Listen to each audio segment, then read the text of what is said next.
Next మీరు చెప్పండి. అన్ని గ్రామ సభల్లో కూడా ఇవాళ పేదల నుంచి ఒకటే విన్నపం, ఒకటే రోదన వినిపిస్తోంది. కనీసం ఇందిరమ్మ ఇల్లు కేటాయింపుల్లో కూడా తమకు న్యాయంగా దక్కాల్సిన ఇళ్లను కేటాయించండి. కానీ ఇప్పటికి కూడా ప్రభుత్వం దానిపైన శ్రద్ధ వహించడం లేదు. అనాలోచిత నిర్ణయాలతో పేదల జీవితాలతో ఆడుకుంటుంది. సో ముఖ్యంగా చెప్పండి, అన్ని రాష్ట్రాల్లో శటకోపం పెట్టుకుంటూ గుండు సునాలతో మార్కులు కొట్టుకుంటున్నట్టు ఈ కాంగ్రెస్ ప్రభుత్వం ఇవాళ తెలంగాణలో గెలిచే పరిస్థితి ఉందంటారా? అసలు ఏ మొహం పెట్టుకొని అధికారులు కానీ కాంగ్రెస్ నాయకులు కానీ గ్రామ సభల్లో పాల్గొనే అవకాశం ఎంత మేరకు ఉంది అసలు?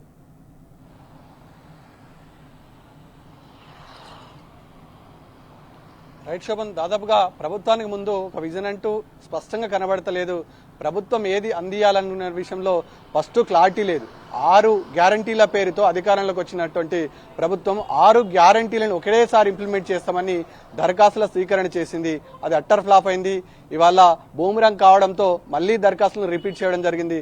రేషన్ కార్డు నిరంతర ప్రక్రియ అన్నటువంటి వారు ఇవాళ మళ్లీ ఆన్లైన్లో దరఖాస్తు చేసుకోవచ్చు, అవసరమైతే చేతికి అందించదని చెప్తారు. అంటే ఇందిరమ్మ ఇళ్ళ సంబంధించిన దరఖాస్తు విషయంలో అట్లనే ఉంటుంది.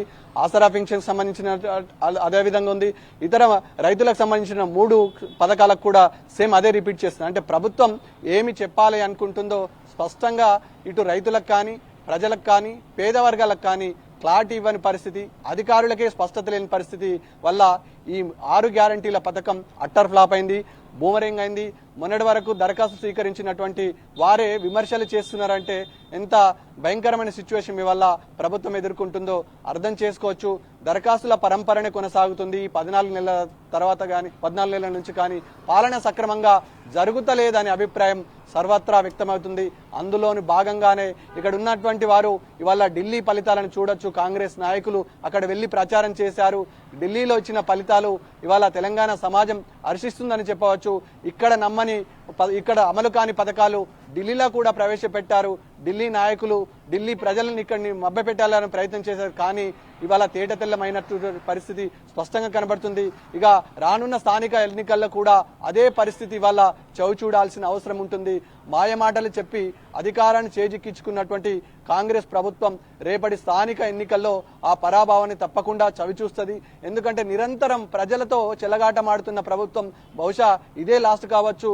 అనేక రకాలుగా మొదటగా ప్రభుత్వం దగ్గరనే క్లారిటీ లేదు, పథకాల అమలు తీరుతున్నలో స్పష్టత లేదు, నిరుపేదను ఏ విధంగా ఆదుకునేలో చిత్తశుద్ధి లేదు, రైతులను ఎలా కాపాడుకోవాలనే ప్రక్రియలో కూడా పూర్తి స్థాయిలో విఫలమైనట్టుగా స్పష్టంగా కనబడుతుంది. ఇవాళ రైతులు కూడా ఆందోళన వ్యక్తం చేస్తున్నారు. ఒక మహా ఉజ్వలమైన భవిష్యత్తు కొనసాగినంత కాలం 10 సంవత్సరాల పాటు మహానేత సారథ్యంలో 10 సంవత్సరాల పాటు నడిచిన ప్రభుత్వం ఇవాళ పరాభవం ఎదుర్కొంటుంది. దేశంలో ఒక కలికితురాయిగా నిలిచిపోయినటువంటి అనేక పథకాలు ఇవాళ కనుమరుగయ్యేసి నా పరిస్థితి స్పష్టంగా కనబడుతుంది. ఇవాళ కేసీఆర్ ని ప్రతి ఒక్కళ్ళు మళ్లీ గుర్తు చేసుకోవాల్సిన పరిస్థితి ఉంది. కరెంటు విషయంలో కానీ, వాటర్ విషయంలో కానీ, పెన్షన్ విషయంలో కానీ ఇట్లా అనేక పథకాలు ప్రజలకు అంటుపెట్టుకున్నటువంటి పథకాలను ఇవాళ పూర్తి స్థాయిలో దూరం చేసింది. అధికారంలో చేజిక్కించుకుంది, ప్రజలను ఏమార్చింది, ఓట్లను దండుకుంది. ఇవాళ తప్పించుకునే తిరిగే ప్రయత్నం చేస్తున్నారు. ఎంతకాలం తప్పించుకుంటారనే మాత్రం ప్రజల్లో బలంగా ఒక చర్చ జరుగుతుంది.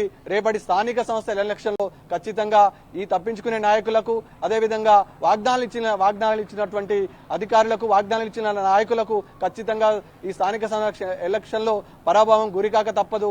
దరఖాస్తుల స్వీకరణతోనే గడువును కాలంని పూర్తి స్థాయిలో 8 నెలలు దరఖాస్తుల కోసమే గడిచిపోయాయి. 8 నెలల పాటు దరఖాస్తుల స్వీకరణ జరిగింది. కానీ అభివృద్ధి వైపున పాలన జరగలే, నిజమైన పేదలకు లబ్ధి చేకూరలేదనే ప్రక్రియ స్పష్టంగా కనబడుతుంది. శోభన్.